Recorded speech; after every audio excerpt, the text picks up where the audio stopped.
भारत आणि अमेरिकेतील व्यापार कोंडी अखेर फुटलेली आहे. अमेरिकेनं भारतावरील टॅरिफ घटवत 25% 18% इतकं केलेलं आहे. पंतप्रधान नरेंद्र मोदी आणि अमेरिकेचे राष्ट्राध्यक्ष डोनाल्ड ट्रम्प यांच्यातील फोनवरील संवादानंतर हा निर्णय घेतला गेलाय. भारत रशियाकडून तेल खरेदी करणार नाही असा दावा त्यानंतर डोनाल्ड ट्रम्प यांनी केलाय. भारताला व्हेनेझुएलाकडून अधिक तेल खरेदी करावं लागणार आहे. अमेरिकेकडून ऊर्जा, तंत्रज्ञान, कृषी उत्पादनं, कोळसा या सगळ्या गोष्टींची 500 अब्ज डॉलर्सची खरेदी करण्याचा शब्द भारतानं दिलाय असंही ट्रम्प यांनी नमूद केलंय.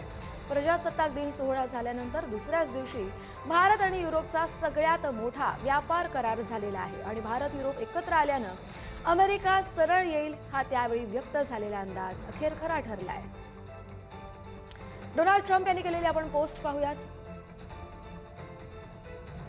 भारताचे पंतप्रधान नरेंद्र मोदी यांच्याशी बोलणं माझ्यासाठी सन्मानाची गोष्ट होती.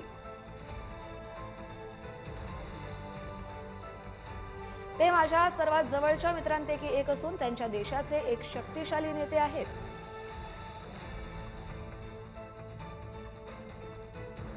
आम्ही व्यापार आणि रशिया युक्रेन युद्ध संपवण्यासह अनेक विषयांवरती चर्चा केली. भारताने रशियाकडून तेल खरेदी बंदही केली आहे असा दावा डोनाल्ड ट्रम्प यांनी केलाय. अमेरिका आणि कदाचित व्हेनेझुएलाकडून अधिक तेल खरेदी करण्यास सहमत झालेले आहेत.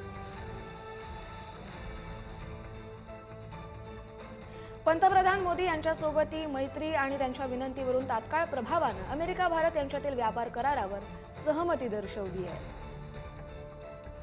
यानुसार अमेरिका टॅरिफ 25% 18% कमी करेल.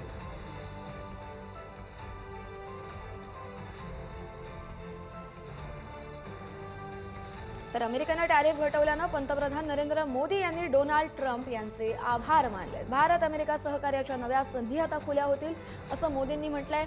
दरम्यान रशियाकडून तेल खरेदी बंद केली याबाबत मोदींच्या पोस्टमध्ये मात्र कोणताही उल्लेख नाहीये.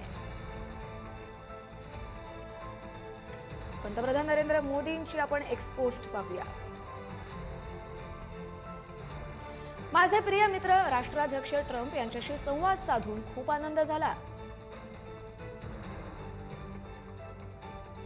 मेड इन इंडिया उत्पादनांवरती आता 18% इतके कमी शुल्क आकारले जाणार आहे. ही अत्यंत आनंदाची बाब आहे.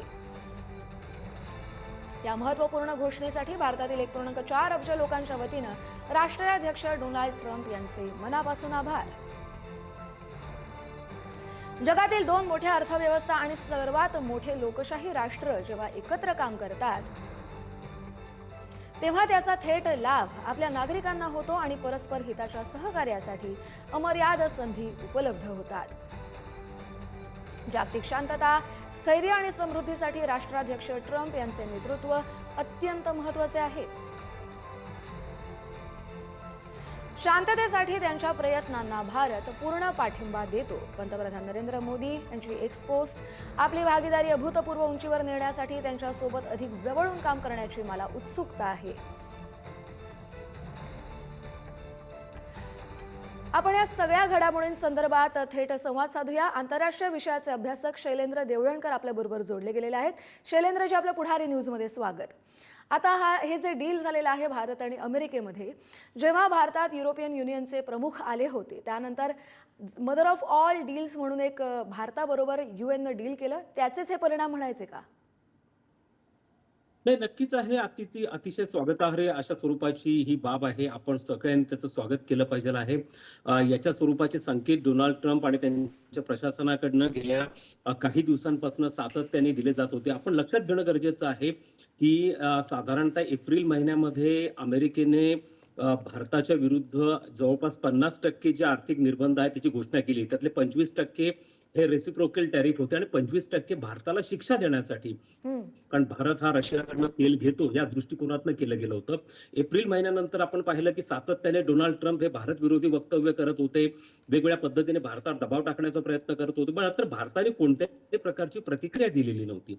भारताने कमालीचा संयम पाळलेला होता. दरम्यानच्या ह्या 4 ते 5 महिन्यांच्या काळामध्ये भारताने जी पर्यायी रणनीती तयार केली त्याच्या माध्यमातून आपण ज्या पद्धतीचे मुक्त व्यापार करार केले, सर्वात महत्वाचं म्हणजे याच काळामध्ये इंग्लंड बरोबरचा मुक्त व्यापार करार हा पूर्ण झालेला होता. त्याचप्रमाणे UAE बरोबरचा करार असेल, ऑस्ट्रेलिया बरोबरचा करार हा 1 जानेवारी 2026 पासून अंमलात आला आणि याच्यातला मास्टर स्ट्रोक ठरला तो म्हणजे युरोपियन महासंघाबरोबरचा 27 देशांबरोबरचा आपला जो प्रामुख्याने मुक्त व्यापार करार आहे. आपण हेही लक्षात घेतलं पाहिजे की हे सगळे जे मुक्त व्यापार करार भारताने केलेले होते, प्रामुख्याने जे 4 सेक्टर या अमेरिकेने टेरिफ लावल्यामुळे अफेक्ट झालेले होते जे आहेत, त्यामध्ये प्रामुख्याने जे गारमेंट्स आपण मोठ्या प्रमाणावरती अमेरिकेला निर्यात करत होतो, त्याच्यामध्ये कार्पेट्स होते, त्यामध्ये कर्टन्स होते, त्यामध्ये बेडशीट्स होत्या, त्यामध्ये तयार कपडे होते आणि त्याच्यावरती हा टॅरिफ 50% हा लावला गेला होता. त्यामुळे भारताला पर्यायी बाजारपेठ शोधणं गरजेचं होतं. त्यामुळे युरोपियन महासंघाच्या माध्यमातून आपल्याला ती मिळाली. मिडल ईस्ट मध्ये पंतप्रधान मोदींचा दौरा झाला, आफ्रिकेला दौरा झाला, दरम्यानच्या काळात रशियाचे राष्ट्राध्यक्ष भारतामध्ये येऊन गेले, त्यांच्याबरोबर मोठ्या प्रमाणावरती चर्चा झालेला होता आणि भारताच्या डोनाल्ड ट्रम्पच्या ह्या टॅरिफ धोरणाचा फारसा परिणाम भारतात दिसत नव्हता. कारण 4 महिन्यांमध्ये भारतात लेदर्स असेल, गार्मेंट्स असतील, जेम्स ज्वेलरीज असतील, ऑटो पार्ट्स असतील, ऍग्रिकल्चर प्रॉडक्ट असतील, हे इतर ठिकाणी निर्यात करायला, ज्याला डायव्हर्सिफिकेशन ऑफ ट्रेड डेस्टिनेशन आपण म्हणतो, ते भारताने मोठ्या प्रमाणात करायला सुरुवात केली आणि त्यामुळे हा एक प्रकार झाला की याचा फारसा इम्पॅक्ट हा भारतावरती होत नव्हता. आणि सगळ्यात महत्वाची बाब म्हणजे यातनं कुठनं तरी डोनाल्ड ट्रम्प खुद्द त्यांना त्यांच्या रिपब्लिकन पक्षामधनं देखील याच्यामध्ये आता विरोधाचा सूर यायला लागला होता. भारत हा अमेरिकेचा जवळचा मित्र देश आणि विनाकारण भारताला शिक्षा देण्याचा प्रयत्न हा डोनाल्ड ट्रम्पकडनं होतं. मला असं वाटतं की ते रिअलायझेशन या ठिकाणी झालेलं आहे आणि भारतावरचा हा जो टेरिफ आहे 50%वरनं तो आता 18%वरती करण्यात आलेला आहे. ज्यामध्ये मी प्रामुख्याने 2 ते 3 गोष्ट अगदी स्पष्टपणे सांगू इच्छितो की आता 25% टेरिफ जे होतं ते भारताला शिक्षा म्हणून ऍडिशनल लावण्यात आलेलं होतं. रशियाकडनं आपण तेल घेतो ते भारताने आता ड्रास्टिकली रिड्यूस केलेलं. आपण लक्षात घेणं गरजेचं आहे की ज्या रशियन कंपन्यांकडनं आपण तेल घेत होतो, विशेष करून भारतातली रिलायन्स कंपनी तेल घेत होती, त्याच्यावरती अमेरिकेने आर्थिक निर्बंध लावलेले आहेत. त्यामुळे रशियाकडनं आपण तेल घेणं हे ड्रास्टिकली कमी केलेलं आहे. आपण आता पुन्हा एकदा मिडल ईस्ट कडनं, विशेष करून इराण, अरेबिया, तेल घ्यायला लागलं. डोनाल्ड ट्रम्प यांनी सांगितले की भारत आता व्हेनेझुएला किंवा अमेरिकेला तेल घेईल. महत्वाची बाब म्हणजे आपण गेल्या 4 महिन्यात केल्या अंतर्गत आपल्या बाजारपेठेमध्ये देखील खूप मोठ्या सुधारणा घडून आणल्या. सगळ्यात महत्वाचं म्हणजे आपण जे लियाबिलिटी बिल होतं, न्यूक्लिअर लियाबिलिटी बिल जे झालं हे अतिशय महत्वाचं. 2010 पासून हे न्यूक्लिअर लियाबिलिटी बिल आपल्याकडे प्रलंबित होतं आणि त्यामुळे आता न्यूक्लिअर कॉमर्स हा अमेरिकेबरोबरचा मोठ्या प्रमाणात वाढेल, जी डोनाल्ड ट्रम्पची प्रामुख्याने मोठ्या प्रमाणात मागणी होती. तसंच आपण $500 अब्ज वस्तू अमेरिकेच्या 10 वर्षांमध्ये घेणार आहोत. ते प्रामुख्याने त्यामुळे जो डेफिसिट भारत अमेरिकेमध्ये होता तो ड्रास्टिकली कमी होऊन जाईल. पण मला असं वाटतं की हे सहज घडलेलं नाहीये. तर भारताने डोनाल्ड ट्रम्पला हा ट्रेड डील करण्यासाठी किंवा टेरिफ रिड्यूस करण्यासाठी भाग पाडलेला आहे.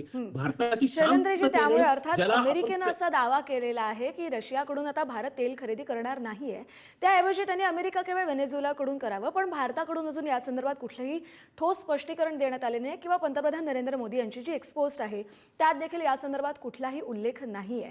त्यामुळे तुम्ही हे जे सगळ्या संदर्भात विश्लेषण केलं त्यासाठी धन्यवाद.